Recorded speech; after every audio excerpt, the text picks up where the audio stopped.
Yosa, kembali lagi di Kako Anime. Dan ini dia manga One Piece chapter 1067 yang berjudul Punk Record, dimana ditemani suatu cover story Germa Double Six yang kita bisa melihatnya juga Caesar dan juga Judge tengah bertengkar dan disaksikan pada Germa lainnya.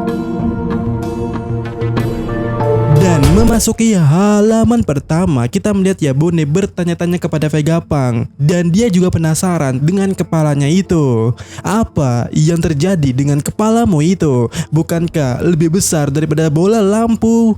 Dan Vegapunk menjawab, karena sudah terlalu besar, aku memotongnya. Dan kau tahu pastinya saat kita terakhir kali bertemu, ukuran tubuhku bertambah besar seperti raksasa. Dan di sini ya Jinbe mengatakan, iya, aku pernah mendengar desas-desus kalau dirinya itu ya, atau Vegapunk ini merupakan pria yang sangat besar. Dan juga seperti balon, kata Bone. Namun di panel berikutnya Vegapunk mengatakan, tidak, sebenarnya Nomi. Ya, sebenarnya aku adalah orang yang jenius yang memakan buah Nomi. Dimana ya dengan buah itu aku dapat mengingat setiap detail kecil daripada suatu pengetahuan. Dan otak semakin besar dan juga besar lagi dengan kapasitas yang lebih detail. Lagi pula ya, aku ini terlahir sebagai seorang jenius dengan bank data tak terbatas di otakku. Dan otakku telah tumbuh menjadi otak terbesar di dunia dan masih terus berkembang dan juga berkembang. Dan di sini ya, Luffy merespon, benarkah? Bahkan sekarang aku tidak bisa melihat perubahannya sama sekali. Sementara itu di panel berikutnya Chopper juga ikut merespon kalau itu hal yang sangat luar biasa. Tapi Vegapunk, sebagai seorang peneliti, apakah kau juga kuat? Tanya Chopper di sini. Dan Vegapunk menjawab, ya, tentu saja Chopper. Dan selanjutnya di sini Luffy kembali menyeletuk, di mana dia mengatakan, oi Oji-san, kepalamu itu terpenggal. Apakah itu artinya kau menjadi bodoh? Dan kemudiannya Vegapunk sontak dengan ekspresi yang terkejut menjawab perkataan Luffy itu dengan mengatakan, jangan kau remehkan kejeniusanku ini, bocah sialan. Kau tahu apa ini? Apel ini adalah antena. Dan kemudiannya kau bisa melihat puncak di pulau itu. Di bagian belakang telur raksasa di sana ada tulisan Punk Record. Dan di atasnya itu adalah hanggar untuk otakku. Bukankah itu terlalu besar? Tanya Luffy di sini. Dan Vegapunk kembali mengatakan kalau jika dirinya terpisah, antena inilah yang akan menghubungkannya melalui gelombang psikis. Jadi tidak ada masalah tentunya. Dan di halaman berikutnya Vegapunk kembali melanjutkan bacotannya, di mana aku tahu kalian sebelumnya pernah bertemu dengan seorang gadis bernama Vegapunk. Dan asal kalian tahu ya dek, itu tiruanku, yang dimana lebih tepatnya ada 6 di antaranya di pulau ini. Dan sontak Luffy ya kaget dan mengatakan, apakah itu jurus ninja? Dan kemudiannya Vegapunk kembali melanjutkan perkataannya dengan mengatakan kalau masing-masing dari mereka itu merupakan ahli dalam elemen yang diperlukan. Dan ketika 6 orang itu digabungkan memiliki kepribadian yang sama denganku, tetapi angkatan kerjanya adalah 6 orang. Sama seperti kita semua ya, di sini Luffy langsung menanyakannya apa maksudnya itu. Dan Vegapunk menjawab, artinya sehari sekali aku menyinkronkan pengalaman dan pengetahuan mereka melalui Punk Record itu, dimana ya kepribadian dan tugas mereka itu terpisah, tetapi pengalaman mereka itu masing-masingnya berharga. Dan di sini ya Jinbe bertanya, apakah itu karena mereka memiliki otak yang sama denganmu? Dan Vegapunk menjawab dengan membuat suatu perumpamaan bahwasannya anggap saja seperti kita sedang menggunakan perpustakaan yang sama. Misalnya, jika setiap orang di dunia dapat mengakses otak saya, adalah mungkin untuk menciptakan lautan pengetahuan yang jauh melampaui otakku. Dan otak atau Punk Record ini suatu hari nanti dapat dibagikan dengan seluruh umat manusia. Dan Jinbe kembali bertanya-tanya, bukankah jika begitu tidak ada privasi di antara kita, padahal kita bukan siapa-siapa dan gak ada perasaan? Dan di sini sini ya Vegapunk menjawab, kau benar-benar tajam, Jinbe si pejuang laut. Tetapi Saiyan tidak bisa bergerak maju jika Anda khawatir tentang itu. Seolah-olah seluruh umat manusia telah memperoleh pengetahuannya. Dan juga jika umat manusia secara timbal balik dapat memperbarui pengrekod, maka itu artinya setiap penelitian di dunia bisa dipelajari darinya. Celetuk Chopper di sini, dan Vegapunk menjawab, tepat sekali. Dan kemudian ya kita memasuki halaman berikutnya di mana Bone mengatakan, kau tidak pernah berubah Vegapunk.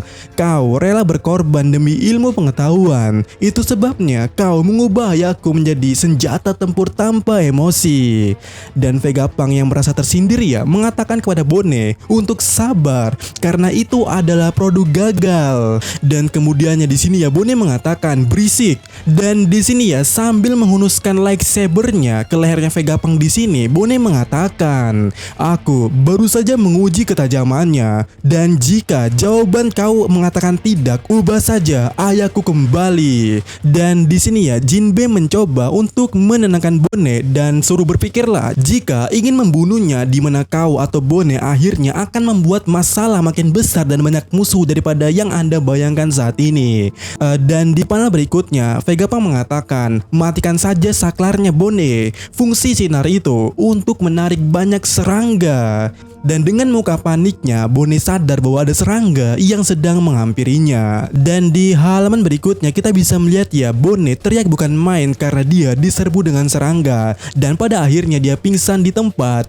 Di mana sembari Luffy mengetuk wajah Bone di sini dengan mengatakan, "Hei Bone, lihat ini, lihat apa yang kutemukan, kumbang rusa besar." Kemudian di panel berikutnya Vegapunk mulai sadar diri dan mulai mengatakan kalau ini manuk akal. Alasannya untuk membunuhku itu masuk akal. Aku terbantu karena senjata yang dia ambil adalah produk gagal. Tetapi ngomong-ngomong, kalian kan baru saja pergi ke Wano Kuni kan? Benarkah rumor bahwa ada naga lain selain Kaido? Dan di sini Luffy menjawab, maksudmu Momo. Dan di sini ya Vegapunk mengatakan kalau buah iblis gagal yang saya tinggalkan di Panghazard, sepertinya dia yang memakannya. Hah, betulkah ini produk gagal? Tanya Luffy di sini. Dan Vegapunk di sini mengatakan, ya, ini adalah buah iblis buatan yang saya buat. Itu dibuat dengan sejumlah besar dana penelitian selama 20 tahun daripada faktor garis keturunan Kaido, tapi pertumbuhannya tidak akan sama dengan buah aslinya. Dan hebatnya ya, di sini Luffy ngeh dan kemudian mengatakan, oh jadi begitu. Kenapa Momo bisa menjadi naga seperti Kaido? Tapi ngomong-ngomong itu sukses karena dia itu bisa menyemburkan api dan dia sangat kuat, bahkan sekarang dia menjadi dewa penjaga Wano dan juga warnanya pink. Dan ngomong-ngomong, jadi kau yang membuatnya, kau sungguh luar biasa. Dan di sini ya Vegapunk menjawab, apa warnanya? Kamu lihat itu adalah kegagalan sangat besar. Di mana Vegapunk terlihat frustasi di sini, membenturkan kepalanya ke tanah. Yang mana ya melihat ini Jinbe mengatakan, oh begitu, nih orang jenius tetapi perfeksionis banget. Kemudian kita memasuki halaman berikutnya di mana Luffy di sini bertanya ya, bagaimana dengan robot ini? Tolong gerakanlah, bukankah kau yang membuatnya? Dan Vegapunk menjawab, itu adalah raksasa metal legendaris yang menyerang Mary Geoise 200 tahun yang lalu. Tetapi mesin itu ya mungkin dibuat jauh lebih daripada 900 tahun yang lalu. Dan para peneliti pada waktu itu terkejut. Tidak, itu salah. Saya masih tidak tahu apa alasan pembuatannya. Aku mendengar bahwa tidak ada kerusakan karena kekurangan energi. Tetapi dengan ilmu yang tidak diketahui itu, tidak ada yang tahu dari mana asalnya atau apa yang coba dilakukannya. Tetapi pemerintah dunia memerintahkan untuk menghancurkan total. Tapi karena rasa ingin tahunya seorang peneliti, mereka tidak melakukan hal itu. Dan itu ya masih ada di sini karena informasinya diturunkan dari generasi ke generasi para peneliti. Pemerintah tidak mengetahuinya sama sekali. Dan kalian berhasil datang ke sini, kalian pasti pernah melihat pintu masuknya sebagai tembok, bukan? Ya, aku melakukannya dengan kasar, jawab Luffy di sini. Tetapi sini Chopper mengatakan tidak, kami baru saja kalah, kami tidak melakukannya dengan kasar. Dan bentar, apakah Luffy di sini mulai berbohong?